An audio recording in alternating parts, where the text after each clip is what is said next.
Hello, this is Dr. Do again. This video is outside of medicine. Continue the real history through reading. I'm going to continue to read. The Lord your God will give it into your hand. When you have taken the city, set it on fire. Do what the Lord has commanded. See to it you have my orders. Then Joshua sent them off, and they went to the place of ambush and lay in wait between Bethel and Ai, to that west of Ai. But Joshua spent that night with the people. Early the next morning, Joshua mustered his men, and he and the leaders of Israel marched before them to Ai. The entire force that was with him marched up and approached the city and arrived in front of it. They set up camps north of Ai, with the valley between them and the city. Joshua had taken about 5,000 men and set them in ambush between Bethel and Ai. To the west of the city, they had the soldiers take up their positions, all those in the camp to the north of the city, and the ambush to the west of it. That night Joshua went into the valley. When the king of Ai saw this, he and all the men of the city hurried out early in the morning to meet Israel in a battle at a certain place overlooking the Arab. But he did not know that an ambush had been set against him behind the city. Joshua and all Israel let themselves be driven back before them, and they fled toward the desert. All of men of Ai were called to pursue them, and they pursued Joshua and were lured away from the city. Not a man remained in Ai or Bethel who did not go after Israel.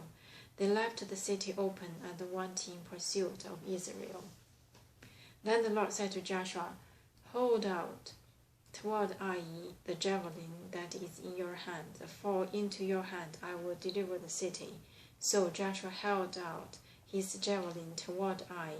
As soon as he did this, the men in the ambush rose quickly from their position and rushed forward. They entered the city and captured it and quickly set it on fire. The men of Ai looked back and saw the smoke of the city rising against the sky, but they had no chance to escape in all directions, for the Israelites who had been fleeing toward the desert had turned back against their pursuers. For when Joshua and all Israel saw that the ambush had taken the city and that smoke was going up from the city, they turned around and attacked the men of Ai. The men of ambush who came out of the city against them, so that they were caught in the middle, and Israelites on both sides, Israel cut them down, leaving them neither survivors nor fugitives, but they took the king of Ai alive and brought him to Joshua.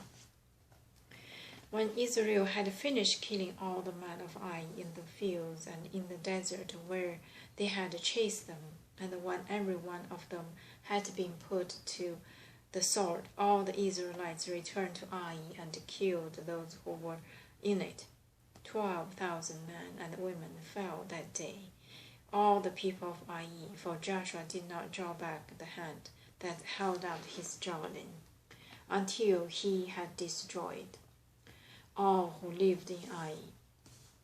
But Israel did carry off for themselves the livestock and plunder of this city, as the Lord had instructed Joshua. So Joshua burned Ai and made it a permanent heap of ruins, a desolate place to this day. He hung the king of Ai on a tree and left him there until evening. At sunset, Joshua ordered them to take his body from the tree and throw it down at the entrance of the city gate, and they raised a large pile of rocks over it, which remains to this day. The covenant renewed at Mount Ebal.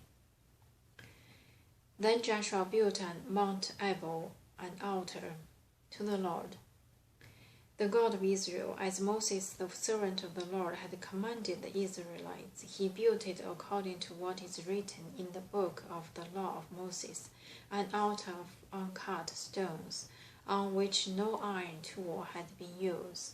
On it they offered to the Lord burnt offerings and sacrificed fellowship offerings. There, in the presence of the Israelites, Joshua copied on stones the law of Moses which he had written.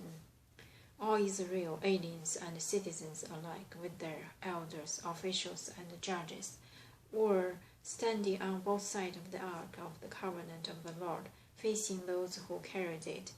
The priests, who were Levites, half of the people stood in front of Mount Gerizim, and half of them on the front of Mount Ebal, as Moses, the servant of the Lord, had formerly commanded when he gave instructions to bless the people of Israel. Afterwards, Joshua read all the words of the law, the blessings and the curses, just as it is written in the book of the law. There was not a word of all that Moses had commanded that Joshua did not read to the whole assembly of Israel, including the women and the children and the aliens who lived among them. The Gibeonite Deception. Chapter 9. Now when all the kings west of Jordan heard about these things, those in the hill country, in the western foothills, and along the entire coast of the great seas, as far as Lebanon, the kings of Hittites, Amorites, Canaanites, Perizzites, Hivites, and Jebusites, they came together to make war against Joshua and Israel.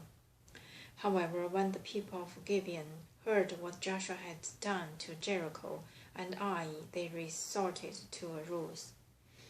They went as a delegation whose donkeys were loaded with worn-out sacks and old wineskins, cracked and maddened. The men put worn and patched sandals on their feet and wore old clothes. All the bread of their food supply was dry and moldy. Then they went to Joshua in the camp at Gilgal and said to him and the men of Israel, "We have come from the distant country. Make a treaty with us." The men of Israel said to Hivites, "But perhaps you live near us. How then can we make a treaty with you?" "We are your servants," they said to Joshua. But Joshua asked, "Who are you and where do you come from?" They answered, "Your servants have come from a very distant country because of the fame of the Lord your God. For we have heard reports of him, all that he did in Egypt, and all that he did to the two kings of Amorites east of the Jordan, Sihon king of Heshbon and Og king of Bashan, who ruined in Ashtaroth. And our elders and all those living in our country said to us, 'Take provisions for your journey, go and meet them and say to them, "We are your servants, make a treaty with us." This bread of ours was warm when we packed it at home on the day we left to come to you. But now see how dry and moldy it is, and these wineskins that we filled were new. But see how cracked they are, and our clothes and sandals were worn out by the very long journey." I'm going to stop here today and continue next time. Thank you for watching.